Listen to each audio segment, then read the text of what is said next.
do the countdown. Yep. All right. Well, welcome to the Freeborn Podcast. We're a few minutes behind today. It's always a little kludgy getting virtual podcasts going. We got to get a better setup for that, but welcome. And today we are talking to Bret Carpenter.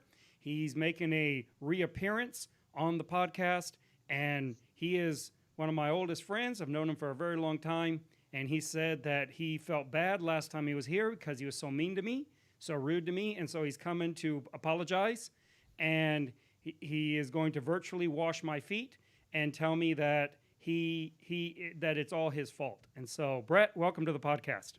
Oh, well, thank you for the invitation, and that's true. That's true. It's your privilege. That's the problem. You know, it doesn't bother me what you say because I know it's just you and me talking. You think someone's listening to us? No, nobody's listening. No one ever listens to me. That's why I got. I'm not sure exactly why you do these podcasts. I don't know either. Nolan puts on earphones and has other stuff playing. He has a different podcast that he's listening to while he's doing this. Gotta stay entertained for 3 hours. Today, last time was horrible. I don't know who stuck it out, but this time I can only talk for 2 hours. I have to leave it. Well, then we need to get going because I saw your notes and my goodness, we got Rapture coming out of our ears coming up. So Bret has been studying. How long have you been studying with this, Bret? I mean, concertedly. I think it was 5-6 years. Yeah. That's when I started. I never really had, any interest in this before. And I still kind of don't. I study this because it's something I can do. I never revelation, prophecy. I was never into that at all. But I thought, how you would always teach how we could understand Paul's letters, and you would stagger his thoughts. And then whenever he talks about the same subject again, you go underneath that so you can see where he's, yes, what he's thinking. Well, I'm kind of doing the same thing. Okay. Except for you think like this. You think horizontally, but I think vertically.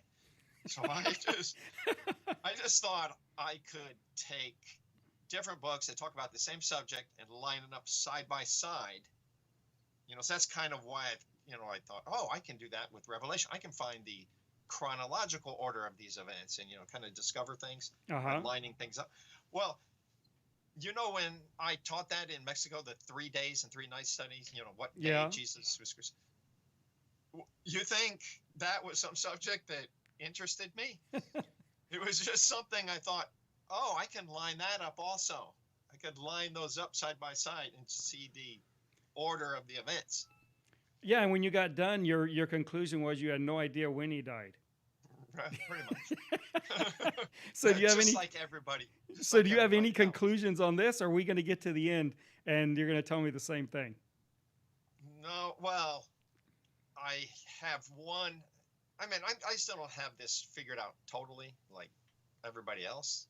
But my only objective when I started this was I just wanted to see the chronological order of events when the rapture occurred. If it occurred before the tribulation or after the tribulation was really my main concern. And that I am pretty much settled on. That I don't really have much doubt. So why don't you go through and give us a little, most people probably are aware, but why don't you give us a quick rundown of what the main views are of the rapture?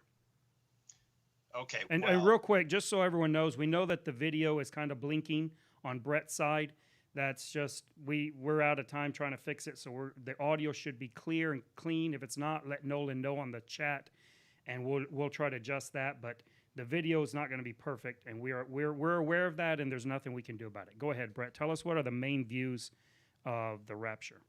Okay, well, this is just the main views as far as futurism is concerned, because there's just so many views. But the people who believe that the rapture is still a future event, and that Revelation is prophetic, it's not historical. Right. Okay. And so there are, the main views, obviously pre-tribulation, that's the by far, the biggest view, the most popular. It's pretty much what I was taught, what I believed until about 6 years ago when I started studying this. And that idea, pre-tribulation, is that the church is taken out of the world before the tribulation period starts. So Jesus will come back secretly. Whoops. Man, I thought I was being raptured there. I was okay, wrong. I was wrong. So then can I just read you a verse Sure. where they get this from? Yeah. Well, and this is by far what I would say is the main verse, the best verse for pre-tribulation, and it comes from Daniel 9:24. And so I just read this and just give you a little explanation about this. It's kind of a complicated verse, but in Daniel 9:24 it says, 70 weeks are determined upon thy people and upon thy holy city to finish the transgression and to make an end of sins and to make reconciliation for iniquity and to bring in everlasting righteousness and to seal up the vision and prophecy and to anoint the most holy. So when they read this verse, 70 weeks are determined upon thy people. They understand this, and pretty much all futurists understand these 70 weeks as being 70 weeks of years. So each week would be 7 years, or each day is equal to a year. So they understand that as 70 weeks, or a period. God has set aside a 490-year period that he will deal with Israel, with the Jews. It says 70 weeks are determined upon thy people.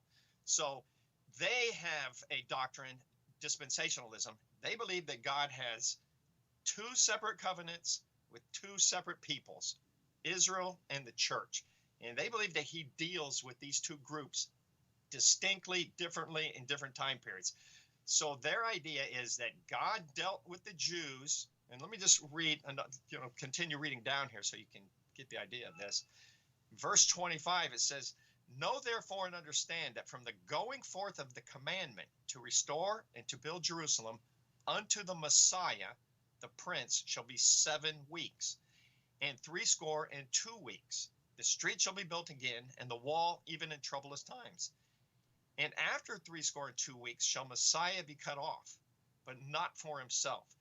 So they have this period going on 7 weeks and 62 weeks. So you have 7 weeks and 62 weeks. So if you add that together, you come up with 69 weeks, or 483 years.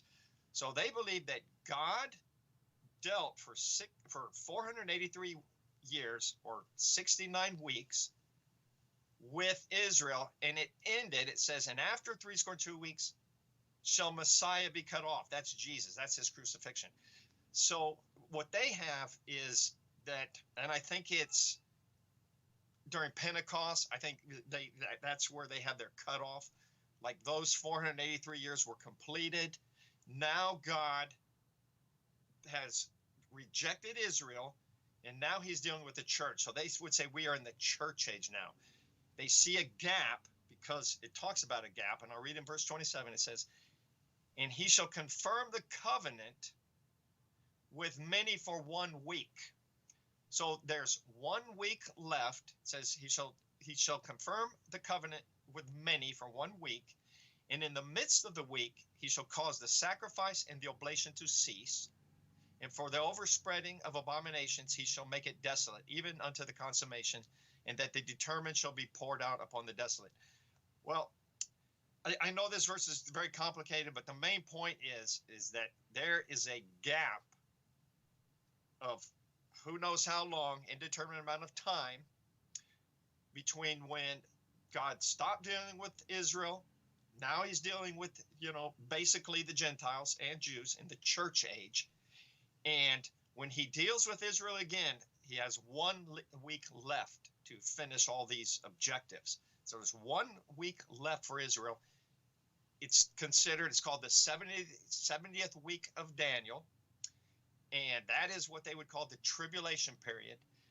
And for this to work out, there has to be an imminent return of Jesus. So that's why they say Jesus can return at any time.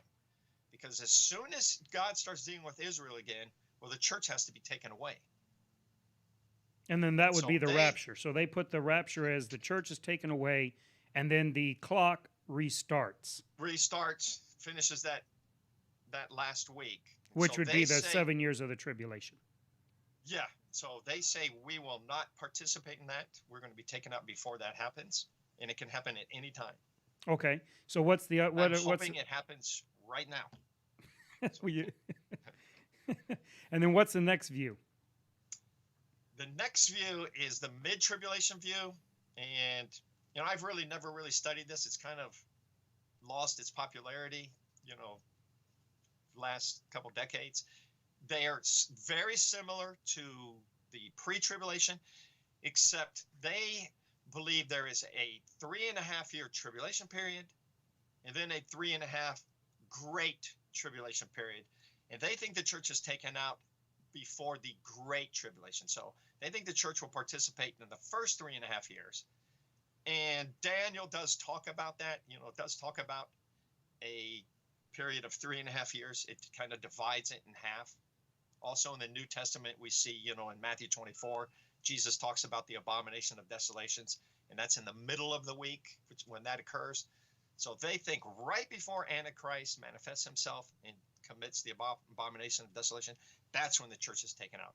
So they would say that the church would go through what Jesus called the beginning of birth pangs, so that we will be here for 3.5 years, and then we'll be taken out when it gets really bad.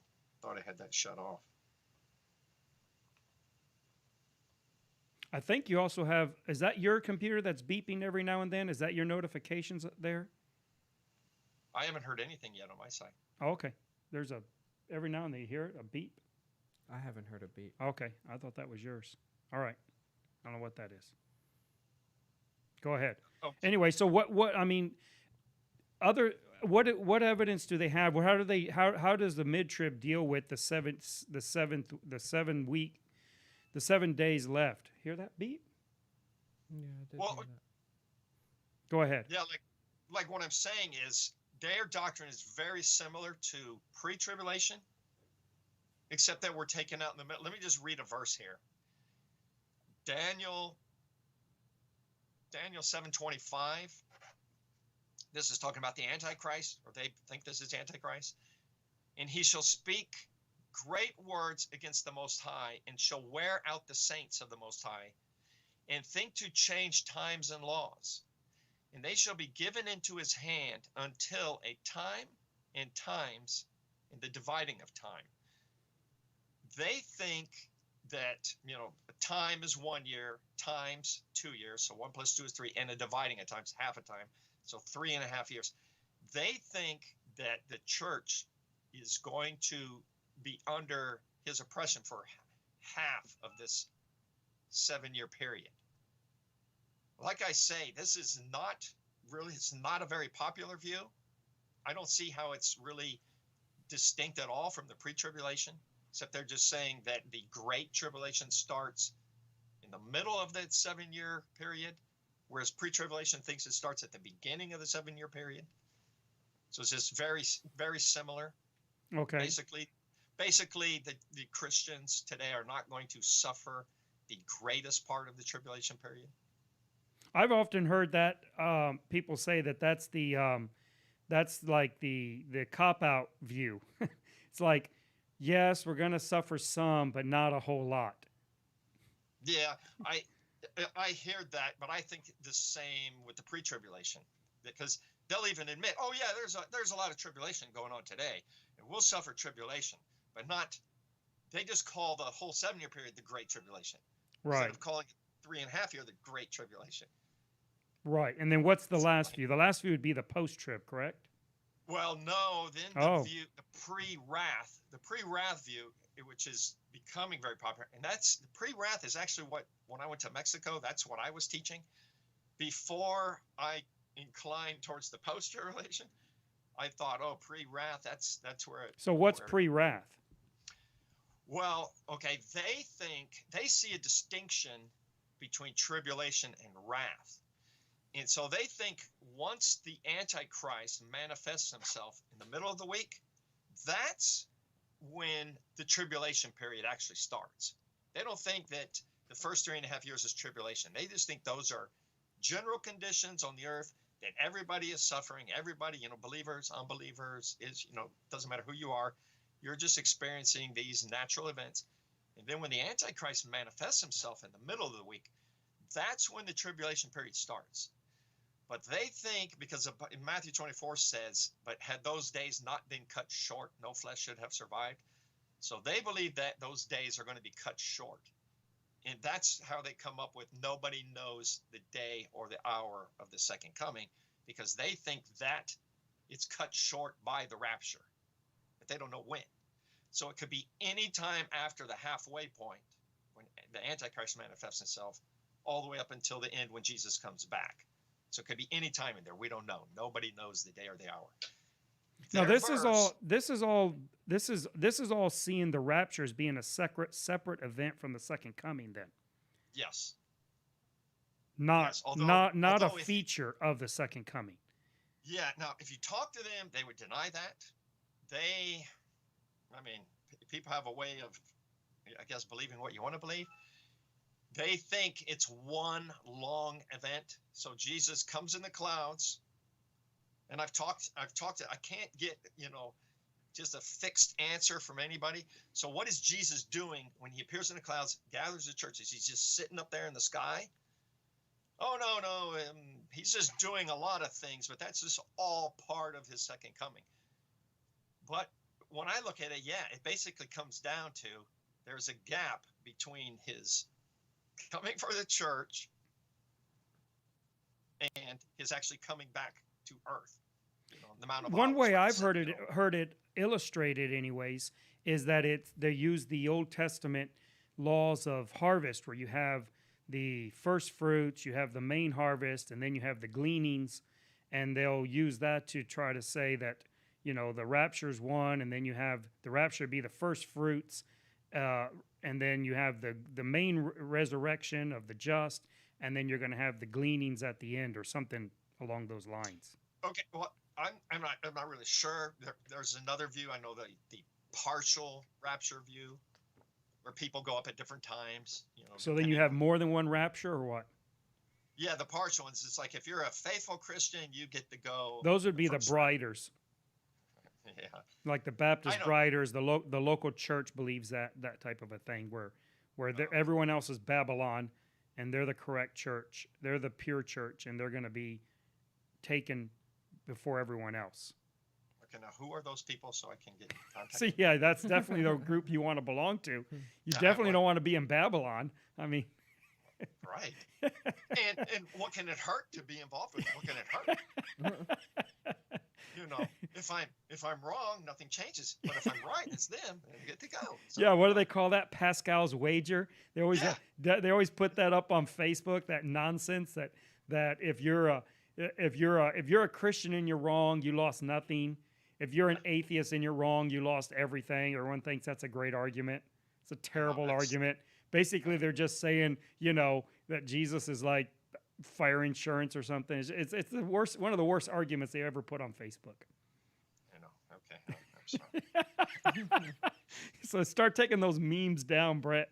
Okay. Well, let me read you a verse from Pre-Wrath. I actually like Pre-Wrath, and I think they actually have some good arguments. And that aspect, the aspect of Pre-Wrath, they see a distinction between tribulation and wrath, and I like that. And one of their verses is Matthew 24:29, and we can get into this, but they see, as the pre-tribulationists see Matthew 24 as dealing with just Israel and the Jews, and the church has already been taken out by the time Matthew 24 starts. They believe that the church is still here, and they see the rapture in Matthew 24:30. But it says in Matthew 24:29, it says, immediately after the tribulation of those days shall the sun be darkened, and the moon shall not give her light, and the stars shall fall from heaven, and the powers of the heavens shall be shaken. And then shall appear the sign of the Son of Man in heaven. And then shall all the tribes of the earth mourn, and they shall see the Son of Man coming in the clouds of heaven with power and great glory. And he shall send his angels with a great sound of a trumpet, and they shall gather together his elect from the four winds, from one end of heaven to the other. So they see that as being the rapture, and they point out that it says immediately after the tribulation of those days. And you never see wrath or the word wrath, concerning what's going on with the church until after that point. And so they say there's a distinction. There's a whole bunch of verses that the pre-tribulation is used to say the church is not going to suffer the great tribulation. But actually those verses don't say. Give me one of those. Give us one of those and explain why you say that's not what they say. Okay, let me find a verse here. Okay. Romans 5:9. Here's one. Much more then, being now justified by his blood, we shall be saved from wrath through him. So that's just one of the verses. Okay. The pre-tribulationists will say, well, look, we're promised that we're saved from wrath. But the problem that the pre-wrathers point out is, well, that doesn't say we're saved from tribulation. It says we're saved from wrath. And they see a distinction between those two. Right. And I do too. When I saw them saying this, I started studying this, and I started, I think they're right on this. Now, that verse, I think, is actually very, very obvious that there's a distinction, because if you read the context, if you go to Romans and read, I'm just going to read this. If you read Romans 5:3, and then you read Romans 5:9, well, the very same text makes a distinction between these two. Romans 5:3 says, and not only so, but we glory in tribulations also, knowing that tribulation worketh patience. And then it says, much more than being now justified by his blood, we shall be saved from wrath. So I would say, yes, the pre-wrathers are right. There is a distinction. That verse actually, or that passage in context, actually does make a distinction between the two. And so the pre-tribulationists have 6 or 7 verses that say similar things to this. Let me read another one. 1 Thessalonians 1:10. And to wait for his Son from heaven, whom he raised from the dead, even Jesus, which delivered us from the wrath to come.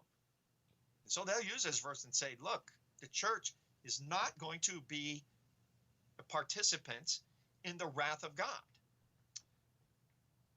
But yet, now if you read this, if you read the context in 1 Thessalonians, if you read from 1:6, it says, I'm going to read this in 1:6, it says, and ye became followers of us and of the Lord Jesus, having received the word in much affliction with joy of the Holy Ghost.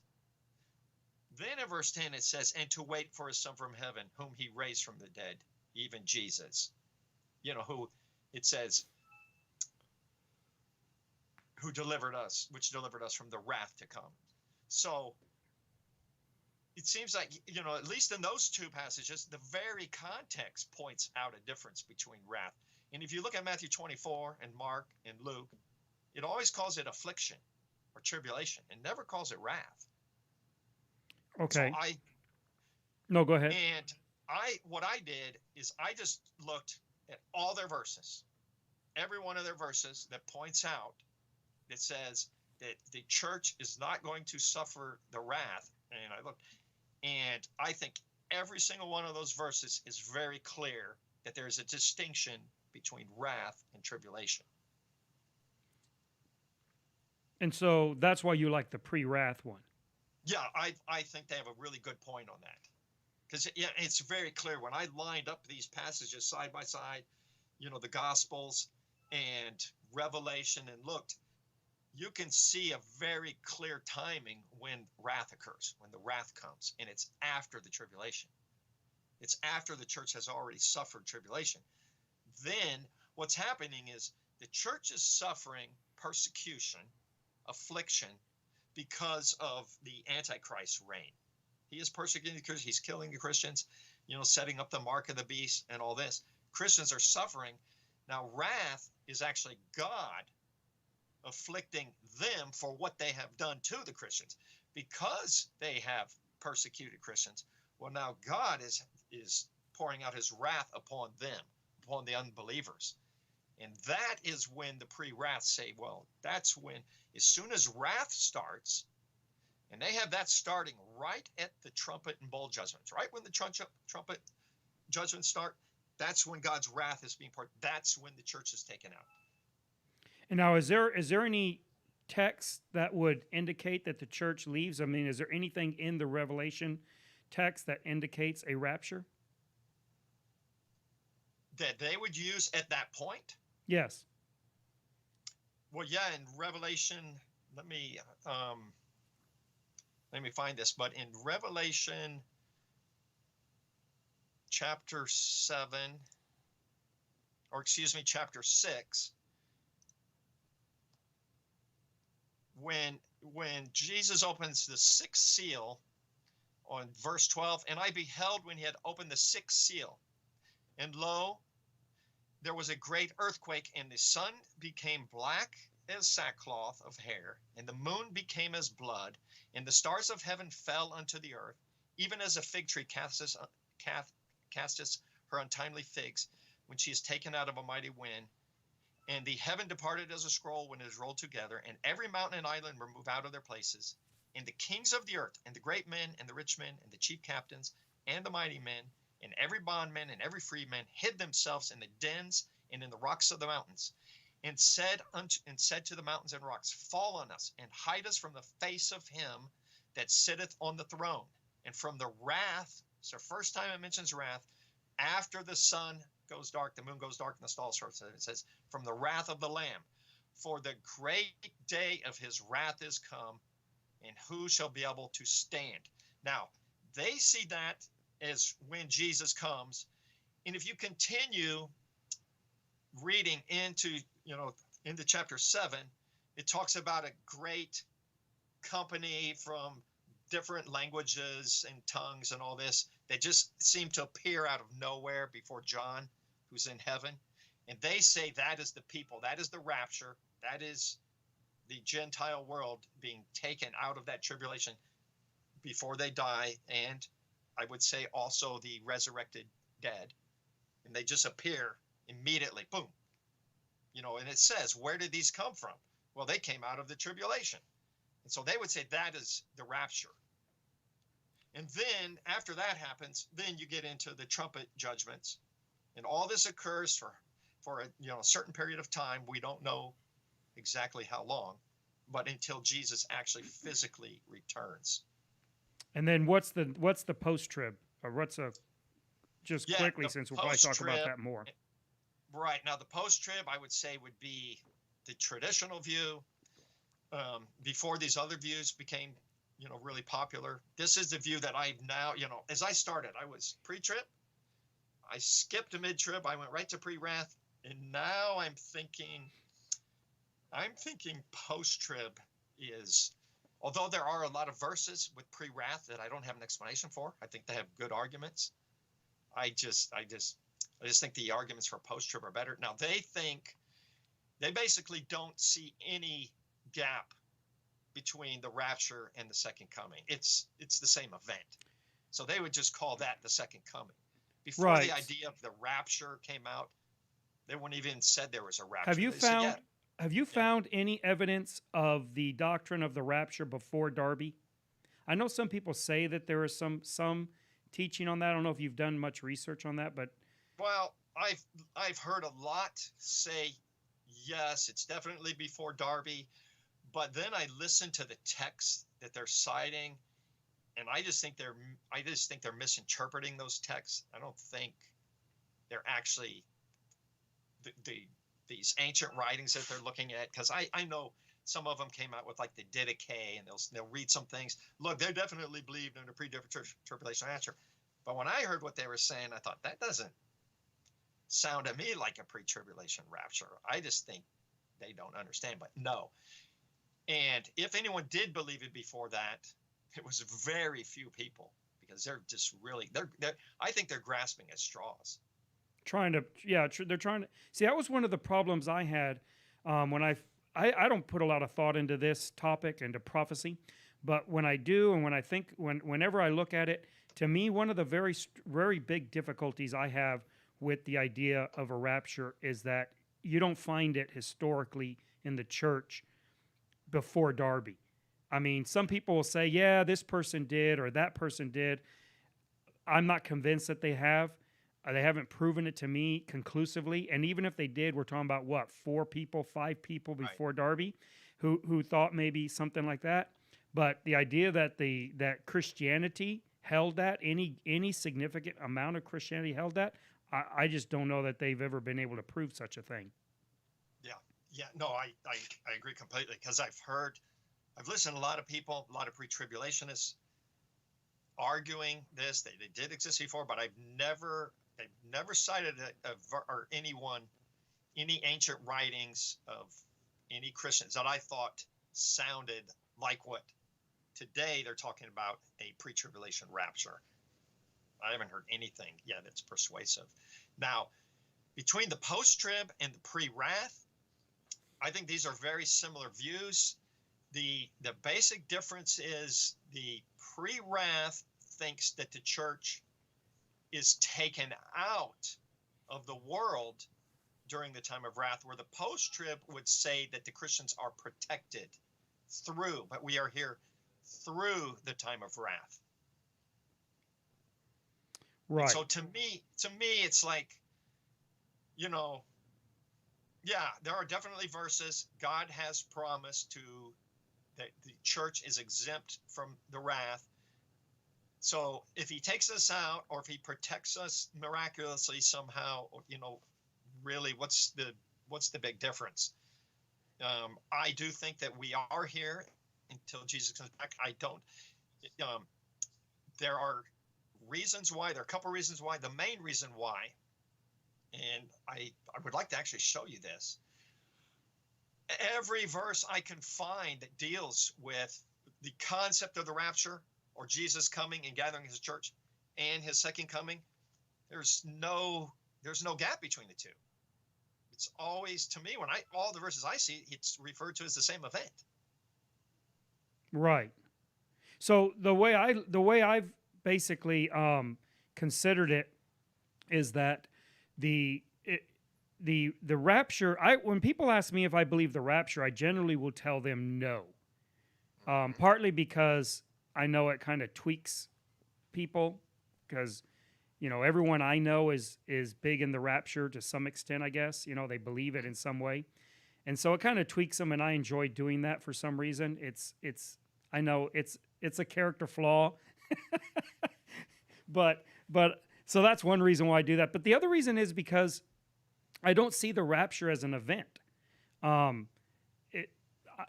see that there is a feature of the second coming, which is a catching up of the saved, or of the church, of the righteous. They're brought, those that are alive when Christ comes are caught up, but it's joint with the resurrection. The resurrection happens, and with that resurrection, those that are alive are resurrected, if you want to call it that. They're transformed without dying. So you have that feature of the second coming. So there is a feature of the second coming that people like, that is the catching up of living people. Yes. But when people say, do you believe the rapture? What they're actually saying is, do you believe there is a separate event? An event that is not the second coming, in which these things are going to happen. And so I'm actually giving them an honest answer. I'm saying, no, I don't believe in a separate event. Right.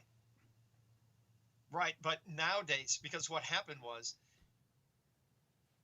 traditionally the church believed in the second coming. There's a second coming. Then Darby popularized the idea of there's a separate event. Well, because it's in the modern mind, or the mind of modern Christians, rapture is a separate event. Well, now you have the post-tribulation rapture, which is kind of a contradiction, but in everybody's minds nowadays, if you say, no, I don't think there's a separate event, or I don't think there's a rapture, what?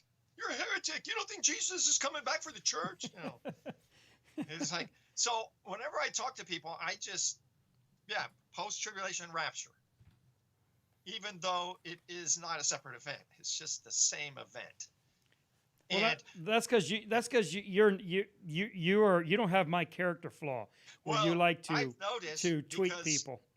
you like to be technically right and then very provocative. So you're technically correct, but you're a jerk, okay? I thought you were apologizing. Now you're starting it up again.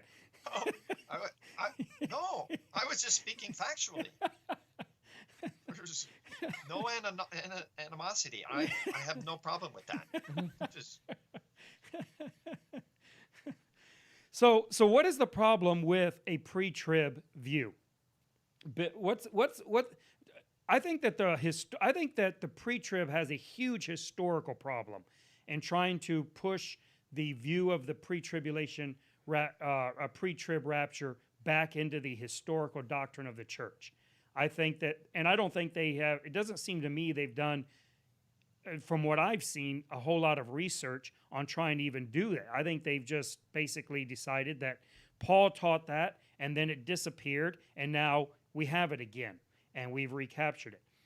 But besides the historical problem of there not being basically anybody for 1,700 years teaching pre-tribulation rapture, besides that, what do you think is the problem of the pre-trib rapture textually or biblically? well, I think their problem starts from the very beginning. I think because they believe in dispensationalism, they have to interpret all the verses to fit that. So instead of looking at the verses and getting their doctrine, seeing what these verses are trying to say, just from the onset, they're trying to force everything to fit that preconceived idea. And it's very frustrating for me because, for me, like all my favorite verses, all my best verses for a post-tribulation rapture are their best verses for a pre-tribulation rapture. And this is really crazy. How can the same verse be interpreted? Give me an example. Give me an example of a verse that would be strong in their mind for their view, and you think it proves yours. Well, okay, I'll go. Okay, I'm going to go because I'm going to show you my favorite verse. Okay. Now, this verse to me is so strong and so clear and just so plain that I think just reading this verse should clear up the issue. I think no one should be a pre-tribulationist after reading this verse. When I first started studying this and I read this verse, I just thought, and I remember, and I got into a discussion with a brother in Mexico, and I said, oh, well, the Bible says clearly that the rapture can't take place until there's an apostasy and the Antichrist appears. And he said, there's no verse in the Bible that says that. I said, yeah, there is. 2 Thessalonians chapter 2, verse 1. And he read it. And that day, I just remember he read that, and he was like, and he's never once talked to me about the subject after that. When I say he never once ever brought it up. And then I started teaching that in the church. I actually started preaching on this in Mexico, and he never said one thing. He never said one thing to me after that. Let me read you this verse. Okay. 2 Thessalonians chapter 2, verse 1. Now we beseech you, brethren, by the coming of our Lord Jesus Christ, and by our gathering together unto him, that ye be not soon shaken in mind, or be troubled, neither by spirit, nor by word, nor by letter as from us, is that the day of Christ is at hand. Let no man deceive you by any means. For that day shall not come, except there come a falling away first, and that man of sin be revealed, the son of perdition, who opposeth and exalteth himself above all that is called God, or that is worshipped, so that he as God sitteth in the temple of God, showing himself that he is God. So when you just read this verse, See, to me, do not be deceived. And it's clearly he's talking about the rapture by the coming of our Lord Jesus Christ and by our gathering together unto him. Now, that is obviously what Jesus is referring to in, let me see, John 14, 1 through 3. Let me just read this, which I think is just also very clear. John 14, 1 through 3, it says, "Let not your heart be troubled. Ye believe in God, believe also in me. In my Father's house are many mansions. If it were not so, I would have told you. I go to prepare a place for you. And if I go and prepare a place for you, I will come again and receive you unto myself, that where I am, there ye may be also." So you have Jesus saying that he is going to come again and receive us to him. You know, this is exactly what this thing says. Now, when I talk to the pre-tribulationists, they say, yeah, but it says, by the coming of our Lord Jesus Christ, comma, and. That's a separate event. Well, if I take him to John 14, 1 through 3, I say, well, that also has a comma and an and. Is that a separate event? Well, no, they don't think so. They think that's all one event. Here, somehow they come here and look at this and think, by the coming of our Lord Jesus Christ, comma, 7-year gap, and by our gathering together unto him, which actually was what occurred 7 years before. I mean, the whole thing is like convoluted. And they say, okay, well, this is talking about, and then you get down to verse 8 where it talks about, and Jesus destroys the Antichrist in the brightness of his coming. Oh, well, that's a different coming than the coming in verse 1. So verse 1 is talking about one coming, and oh, come on. I mean, it's just like, and the ones who don't do it like that, see, pre-tribulation has so many different ways they approach this verse. But if you just read in 2 Thessalonians chapter 1, I think the whole thing is very obvious and clear. Let me just read you this. I'll just read verse 6. "Seeing it is a righteous thing with God to recompense tribulation to them that trouble you, and to you who are troubled, rest with us, when the Lord Jesus Christ shall be revealed from heaven with his mighty angels in flaming fire, taking vengeance on them that know not God." So it says we are being persecuted. We're in trouble. There's tribulation, and we get rest when Jesus comes in flaming fire, taking vengeance. That's when. I mean, I don't see how you can get out of this. It just seems so clear to me that, you know, and it continues. It says, "Who shall be punished with everlasting destruction from the presence of the Lord and from the glory of his power, when he shall come to be glorified in his saints." I mean, but like I say, every verse I've found that deals with these two, to me, when I look at it just plainly, it's saying this is the same event. This happens at the exact same time. I don't see why, but if you have a dispensationalist doctrine that you have to hold to, and you cannot accept that God can deal with Israel and the church at the same time, you have to somehow, so I think all the verses, they come at with that preconceived idea. And so Well, they're not yes. actually looking at the text to find out what it says. They're looking at it, and then they're making it say what it needs to say. Yes, dispensationalism arose as a reconciliation of having Israel being taken seriously past the crucifixion and resurrection of Christ. So, I mean, historically, Christians, and this isn't all, but it's a lot of Christians have discounted Israel as God's people after the resurrection. So once Christ is crucified, they're no longer God's people. The church is the Israel of God.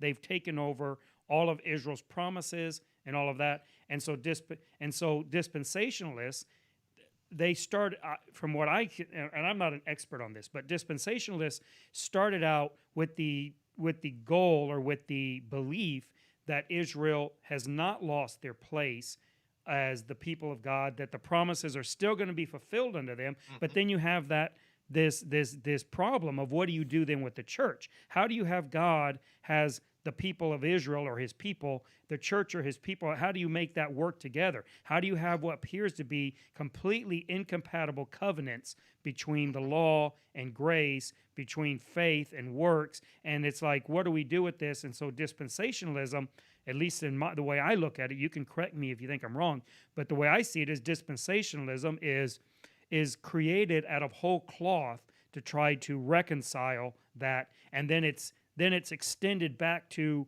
the beginning of time to then give it historical authenticity, to give it so it's not just something it's not to make it not kludgy. It's like a kludge if you look at it just with Israel and the church. So then they have to stretch it all the way back to the Garden of Eden and come up with all these different dispensations. And the only reason those really exist is so that when you get to Israel and the church, you can then say, oh, okay, there we go. I mean, to me, it's the same way as what they do when you take the 7 churches of Revelation and they use, and they'll start off by telling you what each church name means in Greek, right? And they'll go, and they say this is significant. Sardis means this, and Thyatira means this, and there's some, but really the only reason to go through every church and give you the Greek definition of that, the name of the church, is because Laodicea means the people's rights, and then that puts Laodicea as America. I mean, that's the only reason to do that, is because it works on the last one, and that's kind of what dispensationalism, in my opinion, does when they stretch it all the way back to Genesis. There's no purpose for it anywhere else. But it gives you an air of historical importance if you can find it all the way back. Right. Now, I don't know much about dispensationalism, but what bothers me is, which to me is just really funny, the same people who are so strong dispensationalists, God is not dealing with Israel right now, are the ones who have all their prophecy programs talking about Israel. And Israel became a nation in 1940, and God's dealing with Israel and the church at the same time today. And they're the ones who are making a big deal about this. And I'm like, I thought he can't do that. And yet and they're on that. You can just listen to their shows, the Prophecy Today, Jimmy DeYoung, whatever. I listen to him. And it's like God deals with them separately, not at the same time. And his whole show is about Israel and how God is dealing with Israel. And I'm like, what? That's a good point. And so, what is the problem?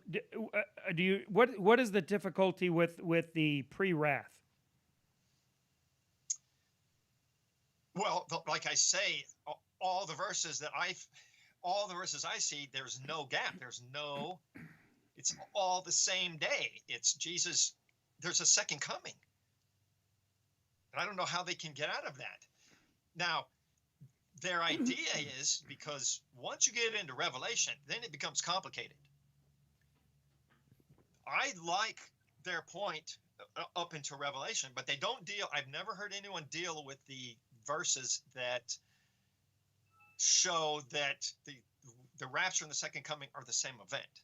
I have, 6, 7 verses that every time I come across this when I'm reading, and I see that deals with these subjects, I notice and I look just to see if there is a gap. There never is. I mean, just in the plain sense of reading, I think it's just very obvious there is no transition. There are verses that, like for instance, let's read 1 Thessalonians 4:15. Let me show you this. And if you read, I'm going to read this, 1 Thessalonians 4, I'll start with 16. For the Lord himself shall descend from heaven with a shout, with the voice of the archangel, and with the trump of God, and the dead in Christ shall rise first. Then we which are alive and remain shall be caught up together with them in the clouds to meet the Lord in the air, and so shall we ever be with the Lord. Wherefore comfort one another with these words. But of the times and the seasons, brethren, ye have no need that I write unto you. For yourselves know perfectly that the day of the Lord so cometh as a thief in the night. Now, when I read that, it's just a continuous flow. He's talking obviously about the rapture because we are going to be caught up together in the clouds. And then it says, but of the times and the seasons, the time and the seasons of what? Of what he's talking about. And then he calls that the day of the Lord. He calls this event the day of the Lord. Now, because of these verse numberings, and they see the word 1 Thessalonians 5:1, oh, there's a chapter division. Well, he obviously changed subjects.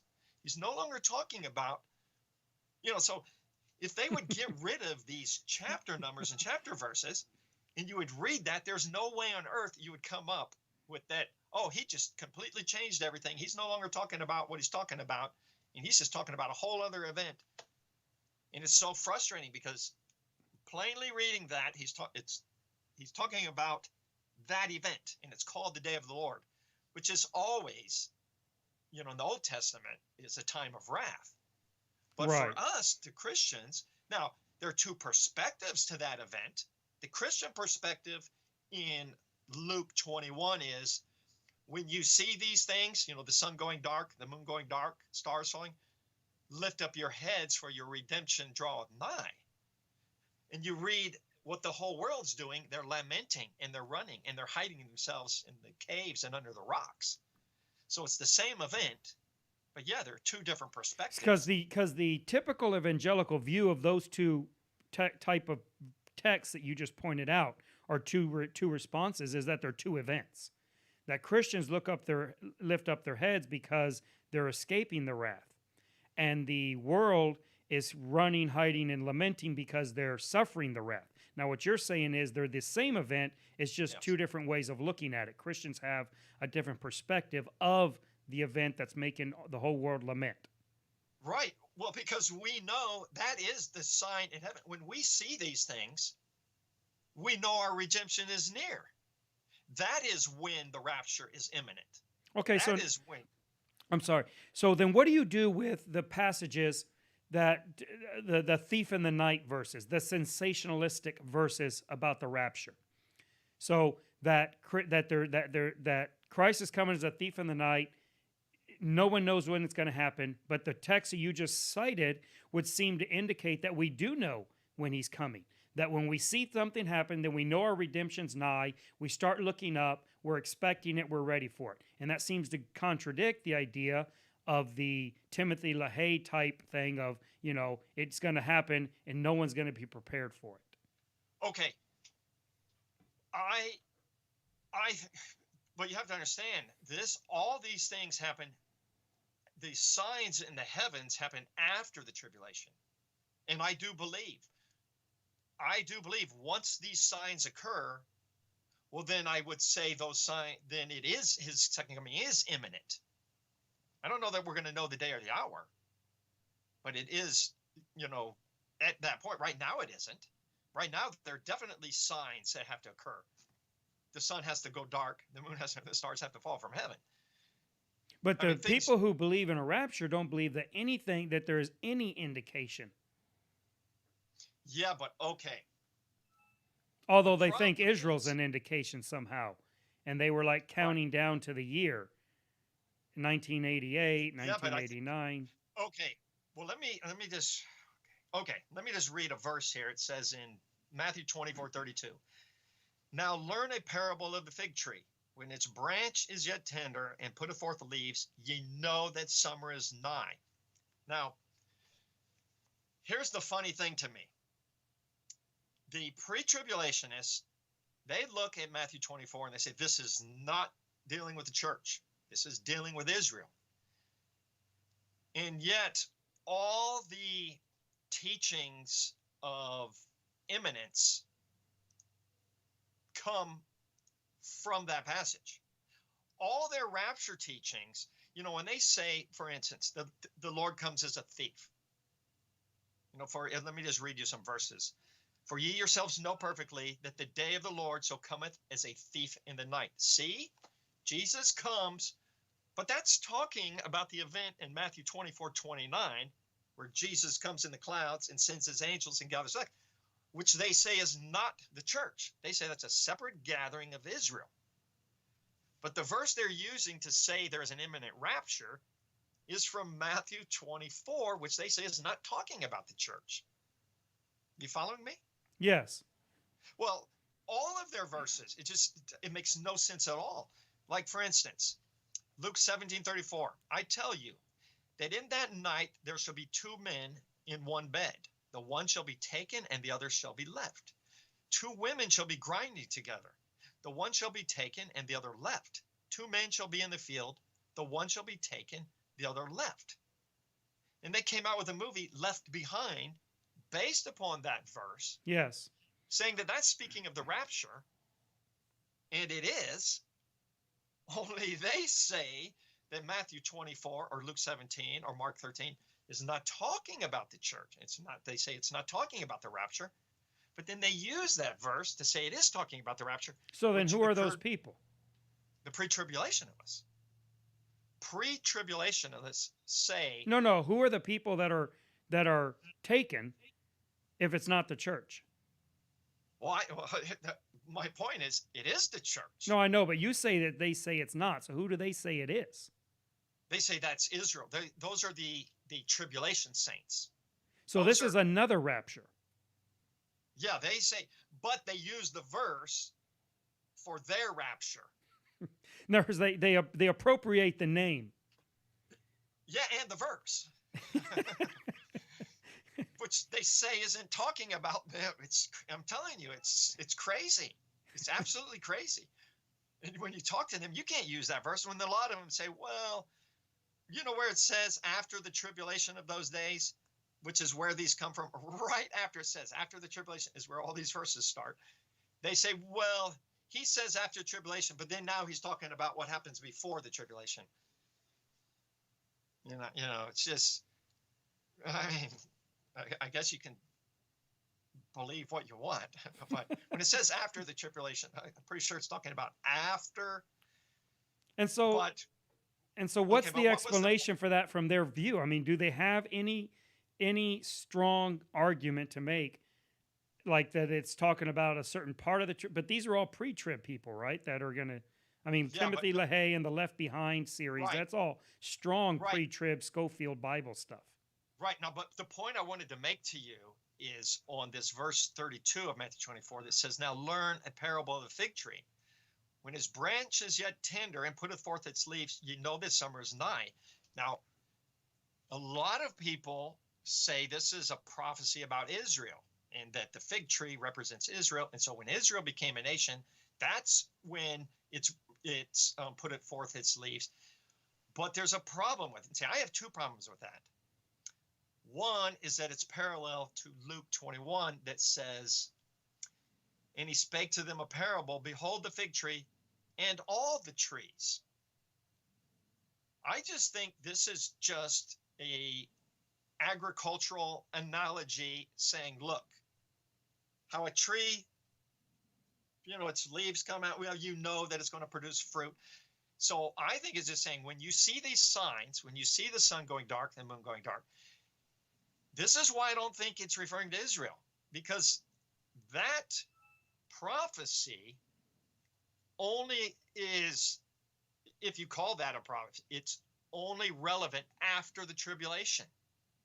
It's not talking about any signs. Why is that? Why is it only relevant after the tribulation? Because Jesus changes the context in Matthew 24:29. He says immediately after the tribulation of those days, then he talks about these signs and, you know, the sun going dark, the moon going dark, and all these things, and he uses it over and over. These things that are going to happen, these things. And then he says, when you see these things, what things? All the things that happen after the tribulation. He specifically. Now, so that people understand, the reason why they will say it's Israel is because then they use the Israel becoming a nation, putting forth its leaves as a marker of as a prerequisite to the rapture. Is that correct? Yes, but I think the text is very clear that the things that he's talking about are what he refers to after the tribulation. I say, when you line these up and just put them side by side, I think it just becomes very clear. These It's not talking about Israel. So what you're And- saying is that pre-tribulationists have a tendency, and I don't want to put words in your mouth, so you correct me if I'm not getting this right. But Okay. what I'm understanding you're saying is that pre-tribulationists are taking these texts, these prophetic texts like Matthew, Luke, and others, and they're basically accommodating them to an order that they have prescribed for themselves. So they have Yes. said, this is the order in which things are going to happen, and then they are just sorting the text to the order. Yes, exactly. And what's sad is it's like every single time.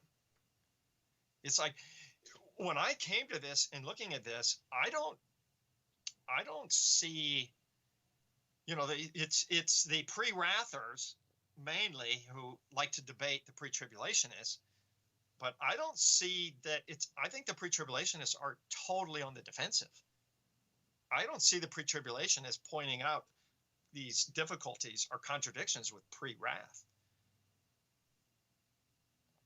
or post-trib. I don't see, once we get into Revelation, but, just from, there's a lot of stuff I still haven't studied. There's a lot of prophecy in Isaiah that I haven't even looked at. Ezekiel, haven't looked at. Zechariah, I haven't, but just the Gospels, Daniel, Revelation, 1 Thessalonians, 2 Thessalonians, I just think they're very clear. I just don't see any difficulties at all.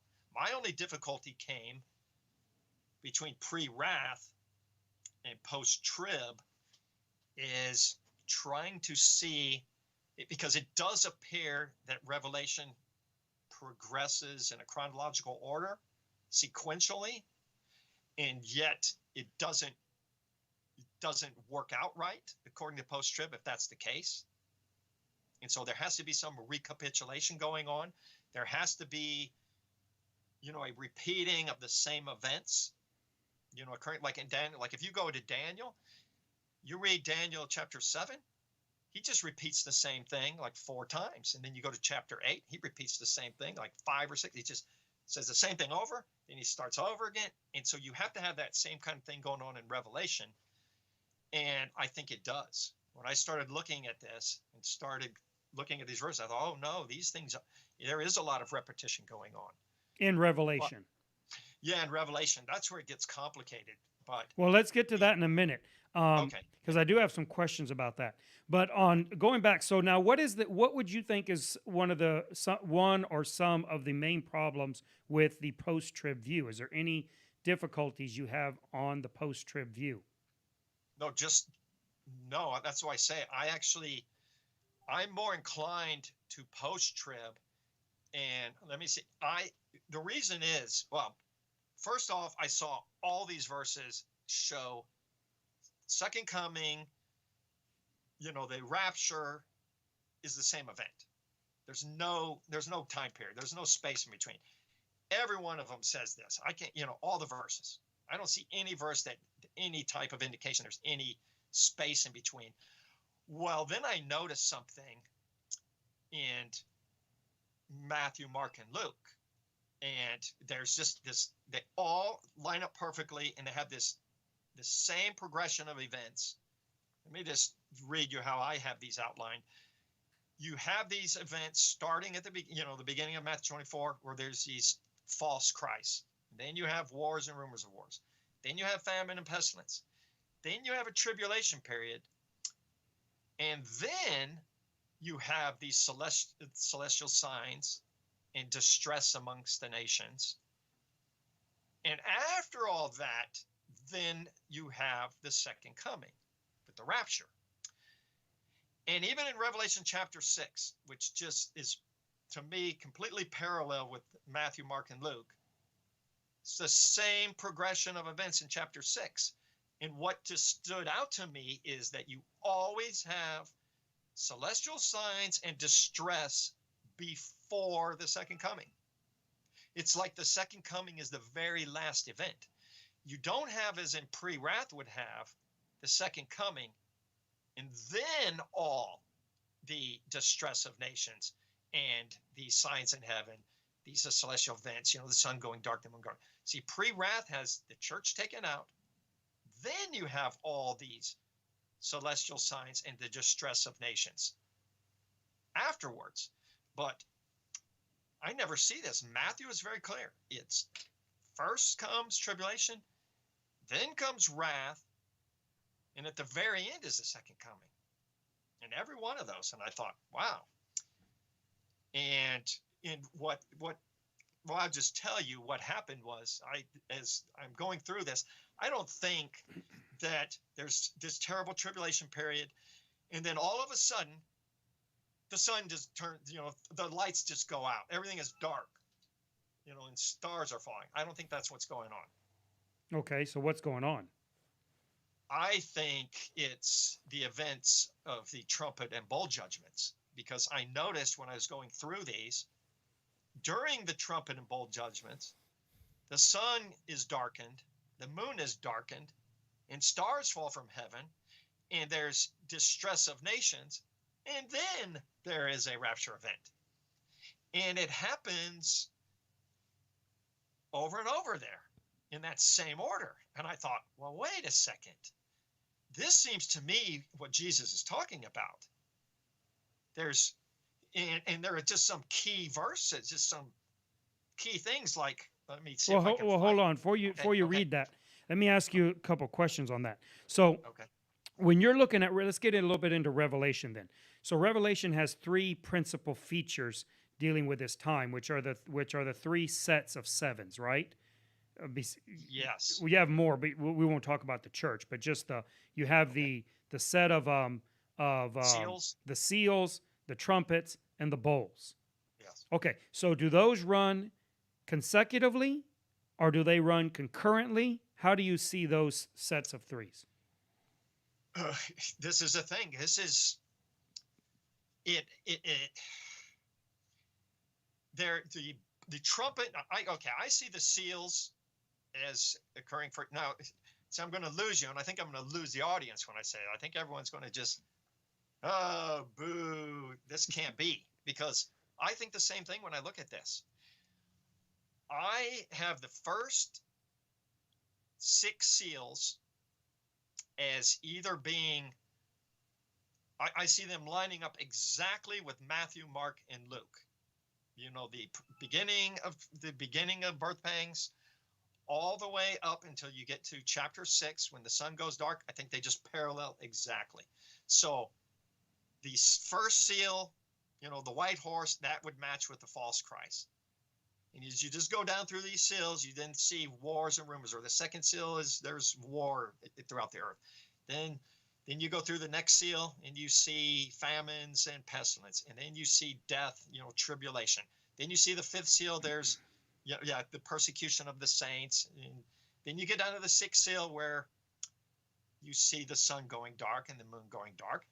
And that parallels with Matthew 24. And then once you get to the 7th seal, it looks as though, to me, it starts all over. Looks to me that they're going back. And my idea is this, and I don't know how this can possibly work, but if I do this, if I take the trumpet judgments and nest that inside the 6th seal. The 6th or the 7th? The 6th seal. Okay. Which would mean, and this is the problem, and this is where I have a lot of difficulty. How can you take the events that appear to occur after the opening of the 7th seal, after the 7th, then you start the trumpet and bowl, trumpet judgments. How can you have that fit inside the 6th seal? Because it would basically mean that the 7th seal and the 6th seal would have to start at the same time, or even the 7th seal or the trumpet judgments start, I see, I don't know if you're understanding this. Do you hear the booing? Do you hear the booing? I'm hearing the booing. I hear it. No, this is a difficulty. This is, I say, a difficulty for post-trib. And yet, if you do that, if you take the trumpet judgments and the bowl judgment and set them inside the sixth seal, you've solved all your problems. Everything lines up. And so when does the seventh seal happen? Well, that's why I have you here. That's why you have Because, me see, here. I'm not That, see, I'm You're good. talking to the dumbest person on earth when it comes to prophecy. Yeah, because you don't study it, but you need to study this. I found one lady, one paranoid woman on the internet with her camera darkened, and you can just barely see her eyes, and she has the explanation, and she came on, it's a Fibonacci. It's a Fibonacci. You have the sixth seal, and it comes around, then you have the seventh seal, and it's before the sixth seal. I was like, oh, okay.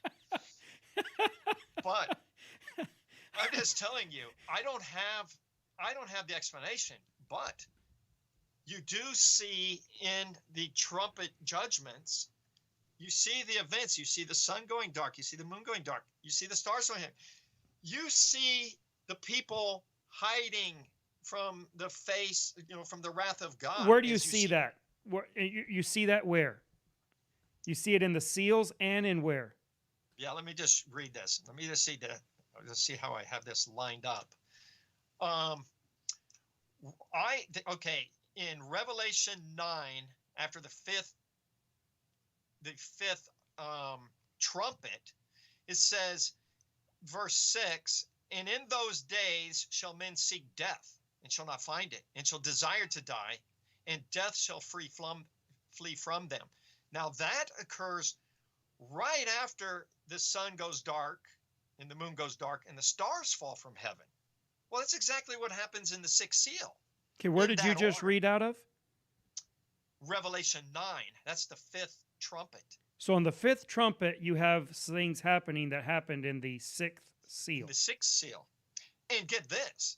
When you look, and this seems in the sixth seal, in verse 14, Revelation 6:14, it says, and the heaven departed as a scroll when it is rolled together. And every mountain and island were moved out of their places. And the kings of the earth, and the great men, and the rich men, and the chief captains, and the mighty men, and every bondman, and every free man hid themselves in the dens and in the rocks of the mountains. Okay, now this is what I read you, but that verse, it says, and every mountain and island were moved out of their places. The only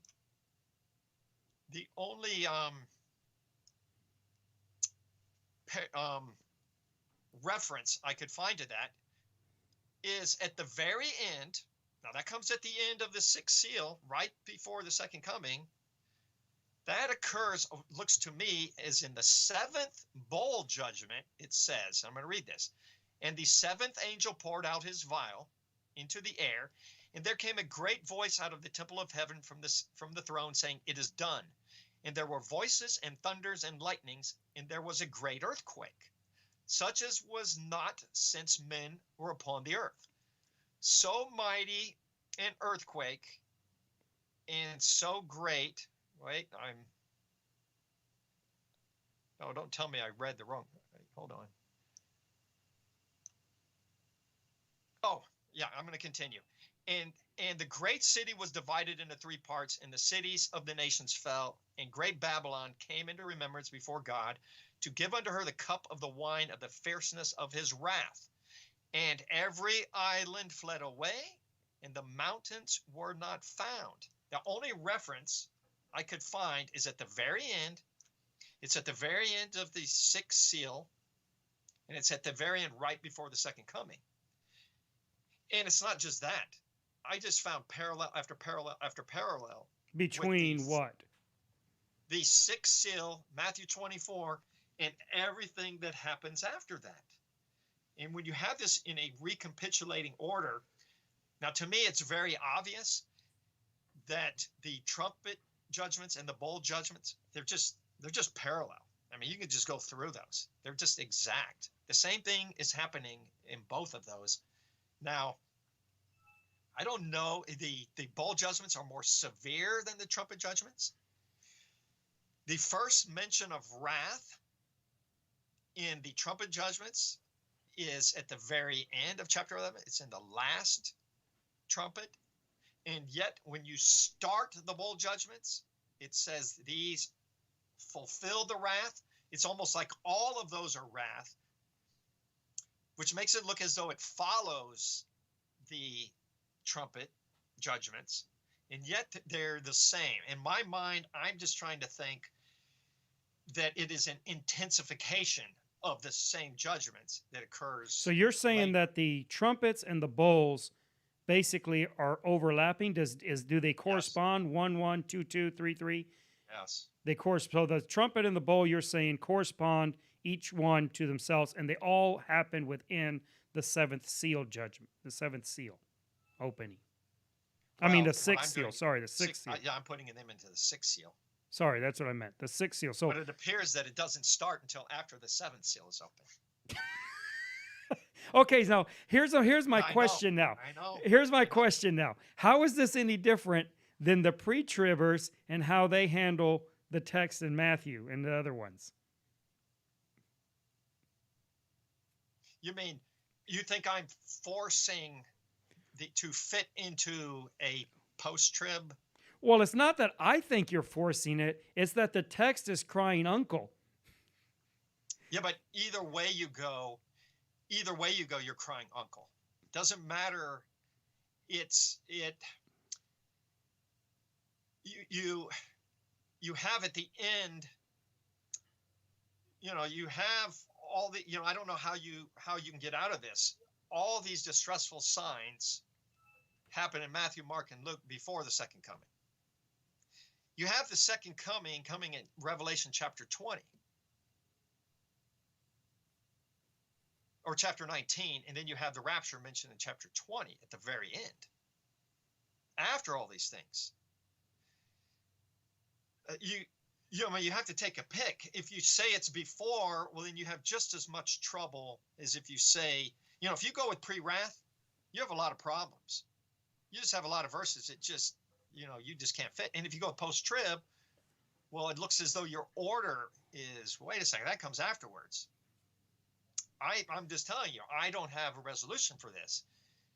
But because there's just so many strong correlations, I see clearly you have the first resurrection, as it's called, in chapter 20 of Revelation, after the destruction of Babylon, after the Battle of Armageddon.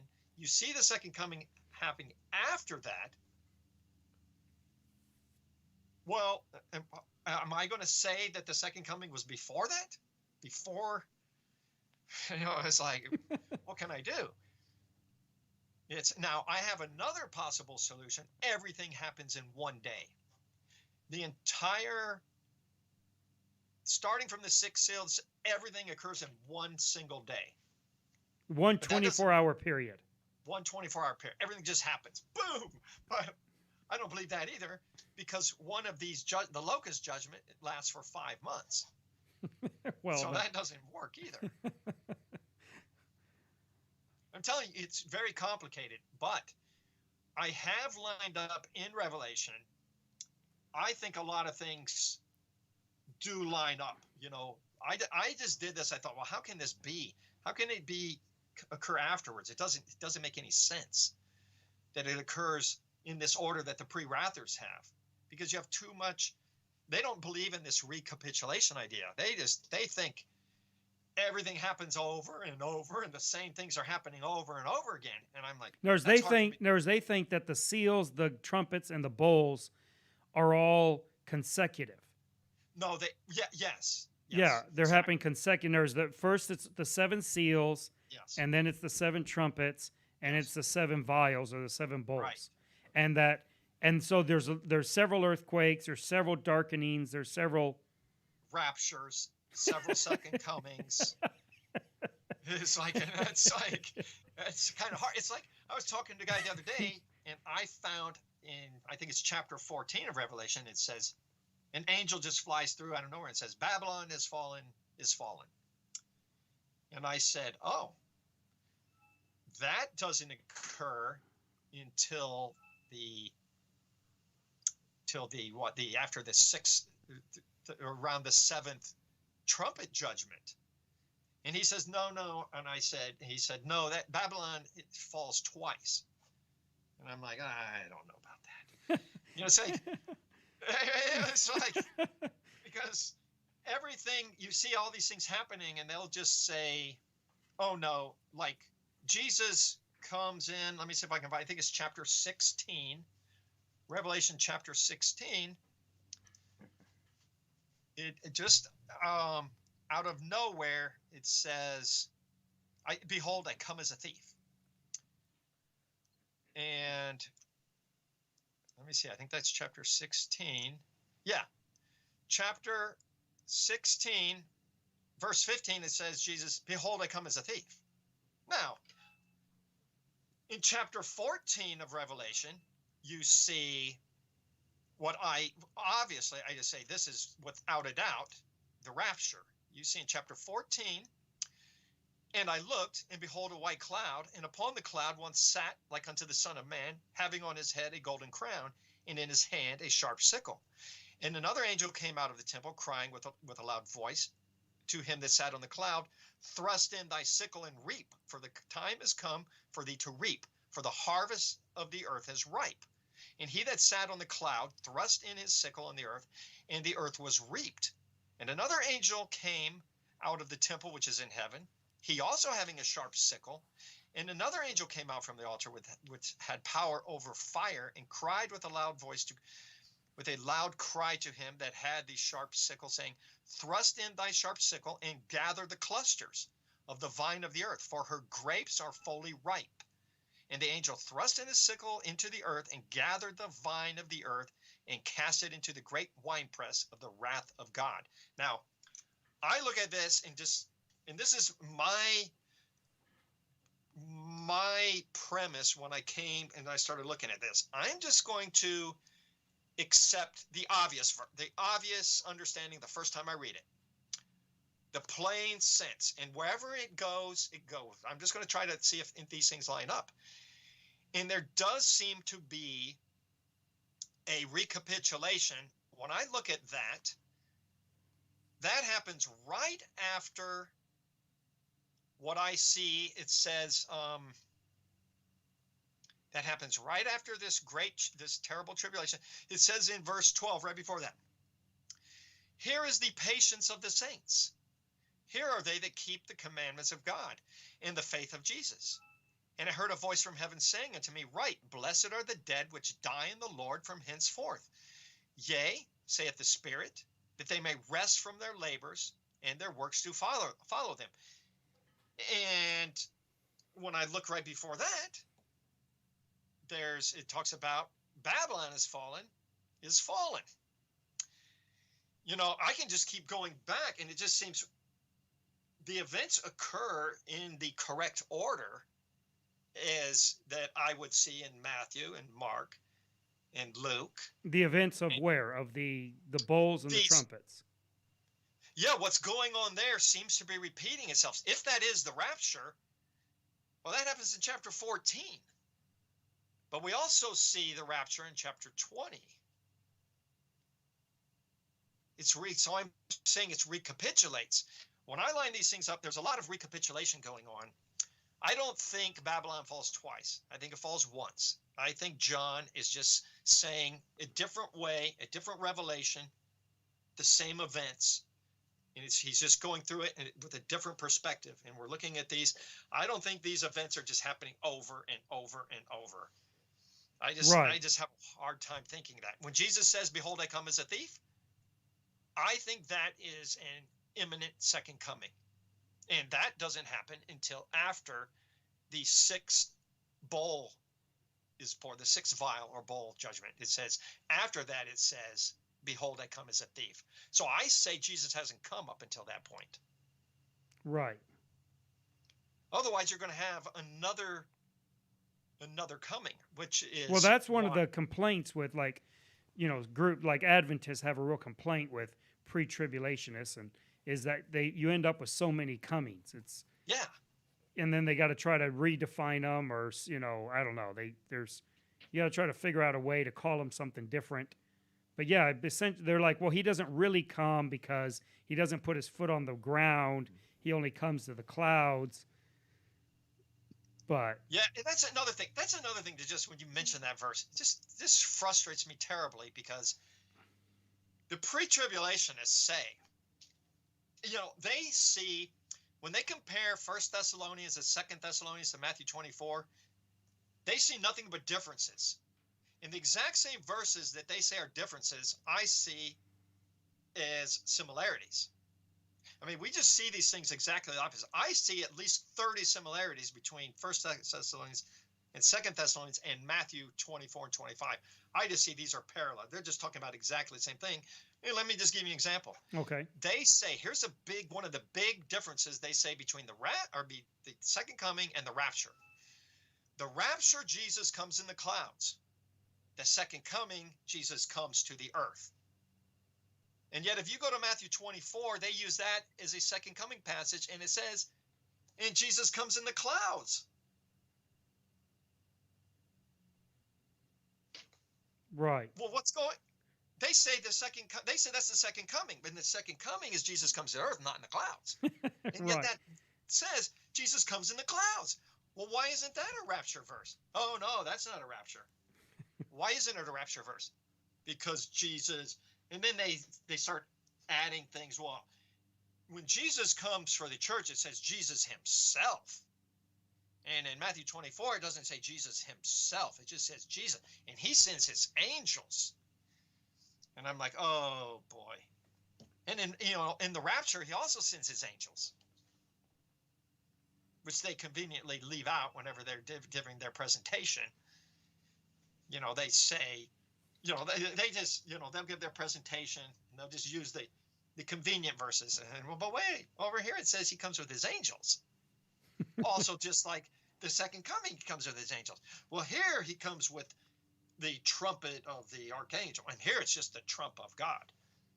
Now, see, they say, oh, those are different. I'm like, well, and they both say, angels, trump, in the clouds, gathering. It's like everything is exactly the same, and they say, no, everything is different. Now, a tiny bit off topic of what you're saying, but you mentioned this. You mentioned the phrase in the verses. So it says at the last trump. The verse it says at the last trump, and a lot of people I know a number of people will relate or will conflate, in my opinion, but they'll connect that to the 7 trumpets of Revelation. That the last trump Paul was referring to the last trump of the Revelation trumpets. Right. And I used to be all in with the pre-wrathers on this, and they pointed out a different trumpet. I can't remember where, but you want to know something? When you look at it, when you look at the 7th trump, and the 7th angel sounded, it says here, let me just read this. Okay, and the 7th angel sounded, and there were great voices in heaven saying, the kingdoms of this world are become the kingdoms of our Lord and of his Christ, and he shall reign forever and ever. Doesn't that look like it fits?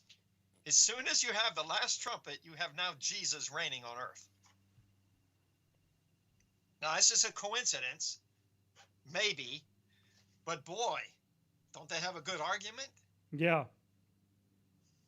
So one of the interesting things I think that you've done in your study, and we haven't shown it here because of the video tech difficulties and time constraints and things, but you have a very big, almost like a Charles Larkin presentation of all of this, with all the passages lined up and put into almost like parallel columns of Matthew, Daniel, Luke, Revelation, I don't know, Thessalonians, all the ones that deal with this. You got this huge thing. I think you should like clean that up and get it in English for one, because it's kind of like in Spanglish.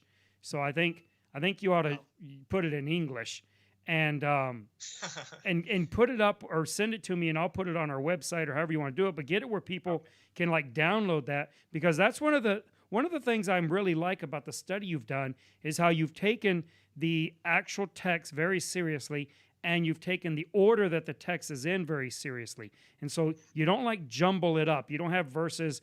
I hate proof texting, and one of the problems I have with pre-trib people is they tend to just like be grabbing little verses and phrases out of different places, where you've gone through and you've like shown the parallelism, or what you believe is parallelism, between all these texts in the order in which they're written, right? Yes. And Yeah, that's I have gotten farther in Spanish than in English. So I have to, but see, I do it progressively. I go from Spanish to Spanglish, and then Spanglish to English. So why are you doing it in Spanish? I don't understand that. I did it in Spanish because I used to live in Mexico, and I used to do everything in Spanish. I used to preach that, so I thought. Wait a minute, you were preaching in Spanish down there? I was there. I don't remember that. I'm going to have a talk with your dad. I'm going to have a serious talk with your and Marty. You know, I remember one time you're preaching downtown, and it was so funny because you're saying, "Don't be a martyr, you know, martyr." And you're saying martyr, but it sounds so much like Marty, and Marty's sitting over there, and I remember going up to, it was Jorge. I remember I went up there. I just said, "Do you know what Michael was preaching?" "Yeah, don't be Marty. Don't be like Marty." And I was like, and I knew no one knew what that word was, martyr. And I just knew everyone's just like, "Oh, Marty, you're a bad person."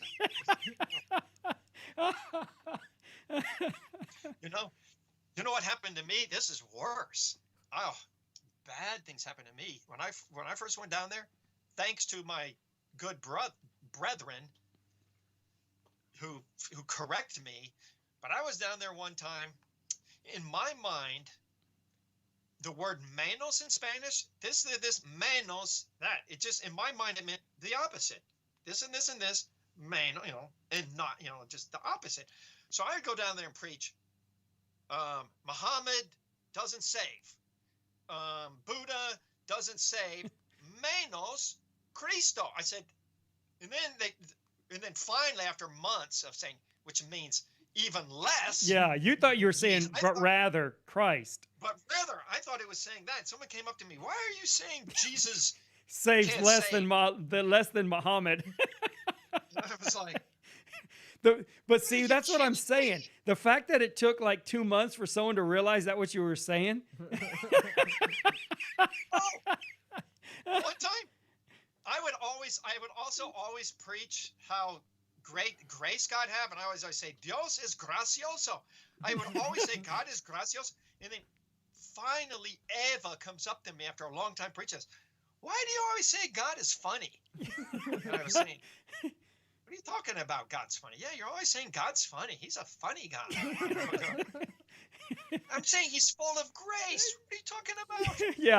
Yeah, that's one of those interesting words in Spanish. It's kind of like the embarazado and pregnant. Oh, yes. Yes. When you say "I'm embarrassed" in Spanish, and you don't know Spanish very well, you would think that the word for embarrassed would be embarazado. Yeah. Sounds just like it. So, I'm embarrassed. I'm embarazado. No, that means you're pregnant.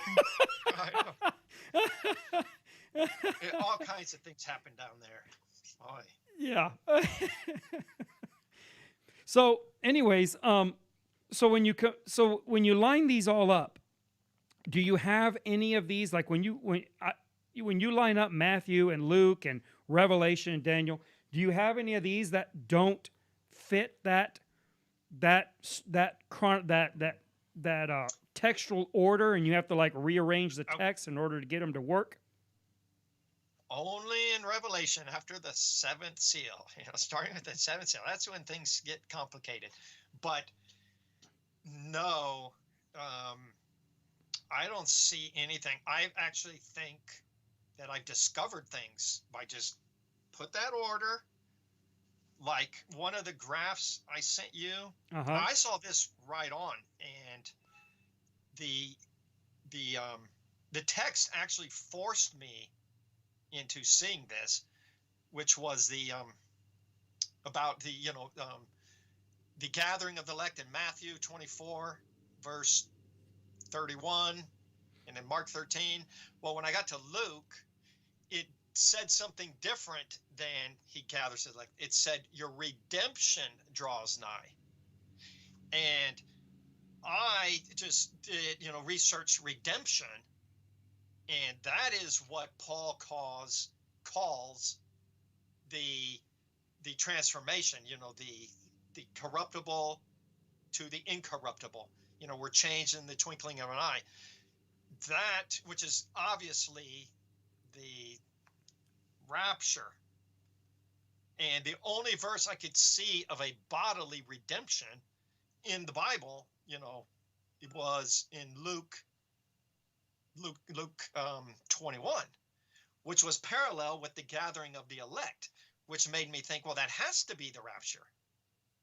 It can't be talking about Israel and tribulation saints, because unless you're just going to say, well, all these redemption verses that Paul's talking about, the redemption of the body, well, that is not talking about our redemption in Luke 24. And for some reason, Jesus. What does Luke 24 say? Luke 24, let me just read it exactly, says, okay, in verse 27, Luke 21:27, and then shall they see the Son of Man coming in a cloud with power and great glory. And when ye see these things begin to come to pass, then look up and lift up your heads, for your redemption draweth nigh. But parallel with that, if I just have, because everything lines up in there with Matthew 24 and Mark 13. And right there, if I just go across and see what it says in Matthew 24, it says, and they shall gather together his elect from the four winds, from the one end of heaven to the other. And Luke says the same thing, Mark says the same thing. So I just thought, well, in a chronological order, those two events happen at the same time. Us looking up for a redemption draweth nigh, and the gathering of the elect. Those events occur in the same chronological time period, which makes me just think, well, that's talking about, and I know Paul's talking about the rapture. When he says about the redemption of our body, you mean? Yes. And I don't even think that's controversial. I think most people would say, yeah, that's when that's talking about the resurrection. He's obviously talking about the resurrection. I mean, he basically says so in 1 Corinthians 15. Right. And 2 Corinthians 5. And there's a few, there's Romans, I think it's 8:20. Let me just see. I have these things. Okay.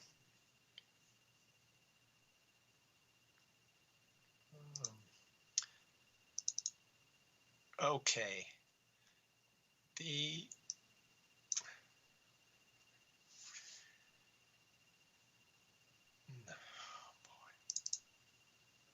Oh, okay. It's opening. I was taking a little bit of time. See if I have this here, because I have a graph. No, I sent you that graph. I don't know why I can't find it now.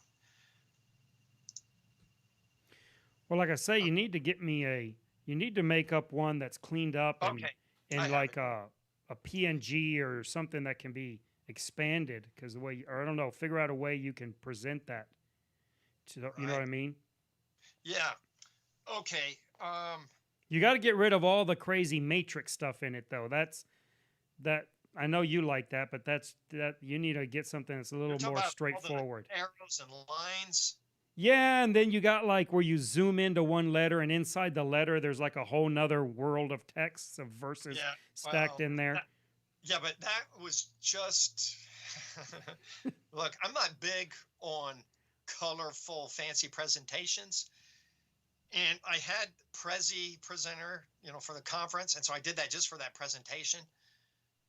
Well, I felt like I was in the Inception Bible. when I was trying to look at that. Yeah, you've convinced me. I want to get rid of that. I didn't like that.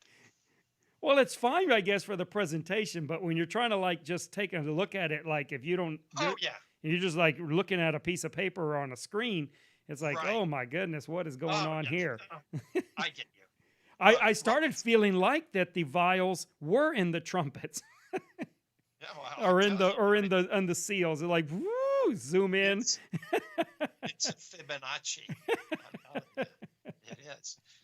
Let me just read you Romans 8:21. Okay. Because I think this is talking about the same thing. He does this same contrast back and forth between, it says, because the creature itself also shall be delivered from the bondage of corruption into the glorious liberty of the children of God. For we know that the whole creation groaneth and travaileth in pain together until now. And not only they, but ourselves also, which have the first fruits of the Spirit. Even we ourselves groan within ourselves, waiting for the adoption, to wit, the redemption of our bodies. And also, if you go into Ephesians, it uses the same thing. It talks about us having the earnest of the Spirit, and it's called the redemption of the purchased possession. And Ephesians 4:30 also talks about, we're sealed with the Spirit until the day of redemption. And I just think most people, no matter which view you come from, if you're a futurist, you think that is talking about the second coming, the rapture event. And it's called the redemption. And that's Right. what Luke calls that event in Luke 21. So I just thought, well, it sure fits. And I didn't force it there. That just was there. Right. Well, very interesting.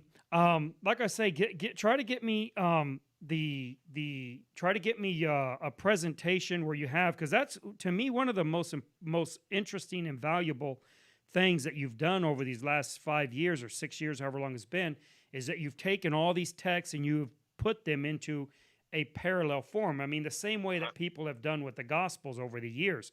They've taken, the Gospels and they've made a parallel gospel thing. Well, you've done that with all these prophecy texts in a way that I think is very, very interesting, and in a way that, even though I'm not interested in prophecy, I'm impressed with, because it's taking the text so seriously, and it's not using it as just like proof text. And so I think that a lot of this conversation would be more meaningful to people if they could actually see that that text put side by side and how that's put together. Oh yeah, it makes a huge difference. Especially, I discovered over the years what is intelligence and why I don't have it. It's two things. It's memory and comprehension. If you have good comprehension and good memory, you're intelligent. And I have neither of those. That's why I take advantage of a computer. And that's why I have these things lined up. Because from one day to the next, I forget everything and I go back in there. Okay, yes. Is that why you change from pre-trib to mid-trib to post-trib? Because you don't remember which one you are? Well, no, I don't know. I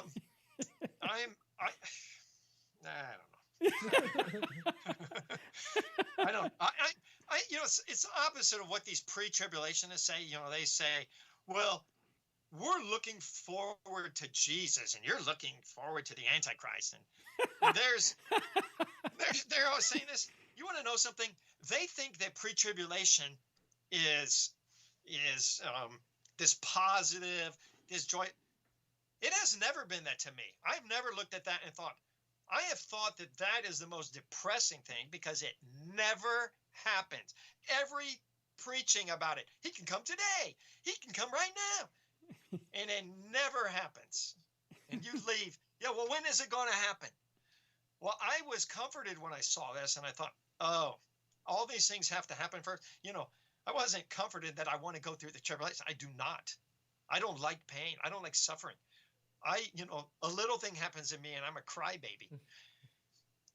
I have one of my girls, Joanna, the little one. She's always coming to me, Dad, is the world going to end? And I'm like, well, we are all going to die. When? Is it soon? She's always like, was like, she wants to go through the tribulation. I'm like, why do you want to suffer? Oh, yeah, that's cool. I'm like, oh, I don't know. You know what you're talking about. No, I don't know what you're talking about. Look, I'm stocking up on toilet paper, okay? Just So you you're know. the one doing that. Better believe it. You're going to be knocking on my door. Please. You And won't, my wife, but you my don't wife have, but did- you won't have food. So what are you gonna do with the toilet paper? oh, yeah, well, I'm selling it for food, dummy. So 1 kilo of meat, 1 kilo. Hamburger has doubled. Hamburger has doubled in price. really, I Yes. don't do the grocery shopping. I don't know. And if I do the grocery shopping, I never look at the prices. I just Oh. get what I want. You're the reason that the prices are going up. Yeah, I don't look at prices. I'm just like, I buy what I want. Oh, well. And buy then when what if I don't have enough money, then I just Price. start taking out the stuff I don't care as much about until it gets down to what I can afford. I buy. Well, see, I believe that same thing as you. I buy exactly what I want, just very small portions. No, I buy in bulk. Yeah. Wait, so when are you going to interview Nolan? I keep trying to get him on. I'm on every one of these. He can ask me questions anytime. He's on, but he's hidden back there. I know. And you should see he won't sit still either. He's like practically standing on his head and rolling around, and it's hilarious. We had to put a switch on his microphone so he can switch it off, because he if not he'll be making all kinds of racket over there. Wait, so what are you doing? Are you doing these interviews with people you're preparing for prime time when you actually Yeah. have Prime time. When I have 2 viewers, that's prime time for me. If I actually get 2 people watching at the same time, we're like our demo. We're up on the demo, as they say. Well, if you want to get a lot of viewers, we need to switch to pre-tribulation, and we need to just talk about current events and talk about the end of the world. Oh yeah, I know. There's a lot of things I could do if I actually wanted viewers. I could be interesting. That would help. I could quit being so contentious with my guests. That would go a long ways to that. But then I wouldn't be having any fun at all. I will say I like the contention. I would like to have a rematch, because in our last talk, I actually thought, well, technically, I thought, okay, well, Michael's technically right. But He's technically, that means I but am he's- right. No. No. We need to have another talk. I misrepresented myself. I did. That's what I am- everyone says when they lose a debate with me. They say that they misrepresented themselves, or I tricked them, or You did. It's true. It's true. If we have another discussion, I'm much more prepared now than I was, and I think I could enlighten you, and I think I could actually persuade you to. well, let's join do it. my- We'll do it. Get ready, and you let me know. We'll do another one, and we'll talk about science. You want to talk about whether science should be taught, or evolution should be taught in science, or what creation should be taught in science class? Is that what you want to talk about? Oh, we lost you. Hello, Brett. Internet. Oh, there. Yeah, we lost you there for a second. You're back. You there? Okay, wait. Yeah, okay, I got you. Yeah. So you want to talk about Yeah. creation, and should it be taught in science class? Is that what you want to talk about? Yeah, that one. Yes, definitely. So I'm technically right, but you want to argue about it some more. Well, wait a second. But it's when I say you're technically right, I think the concepts and the words don't mean what they say. I think we have to have an operational definition of these things, and so that, because I agreed with a lot of stuff you said, but the words make it sound worse. Like when I say, creation should be taught in schools, Or when you say that creation should be taught in schools, well, wait a second there. That sounds kind of negative. Or like when you say, But I didn't say that. You keep saying that, but that's not what I said. I said I shouldn't be taught in science class. I didn't say in school. Oh, wait, okay. Well, see what I mean?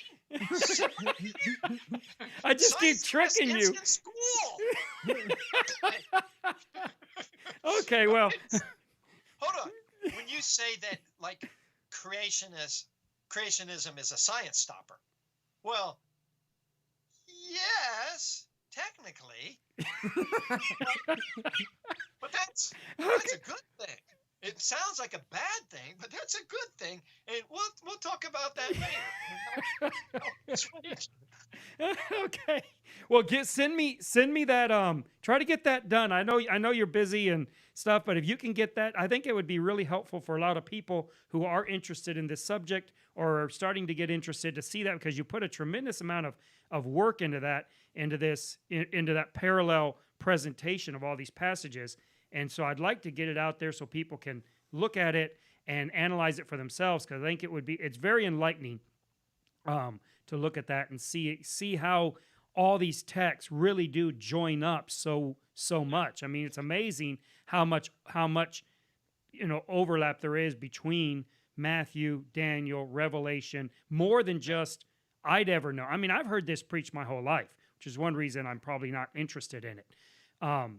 But I've never seen it presented with that type of attention to detail, to the order and the detail of all the things that are being said in that way, and done from a perspective of caring about the overall text and not just proof texting stuff to death. Yeah, I'll do it. I'll get it done. All right, yeah, do that. And if you want to post it somewhere, send me the link, or if you want us to put it on the website, I'm happy to do that and put it up there, so that people can get an idea of what this all is. Okay. All right. And then Good you talk. can get ready for for the next one and convince me how I'm wrong, because I'm technically right. I'm looking forward to that. How I can be technically wrong and are technically right, but absolutely wrong. I'll get Terry in here too, because she doesn't know what we're talking about, but she thinks that about everything I say. I'm always technically right, absolutely wrong. Right. Oh, and I think everybody knows that about you when they talk to you. Yes. Right. Yes, it's actually, everyone said, I don't understand that. How is that possible? If I'm technically right, I'm right. Yeah, see? When I first met you in Mexico and I would go and sit down at these meetings, you would come in and say things like, oh, I'm going to preach about how wives should submit to their husbands. And you get this verse, and then the whole preaching was against husbands. The whole thing. And as we listened to it, we were like, yeah, I guess he has a point there, but that's not what we were expecting. I mean, but you did that every week after week. You would give your introduction, and we'd be, yes. And then we just leave. What happened to us? Like when I preached about the love of God. Yeah.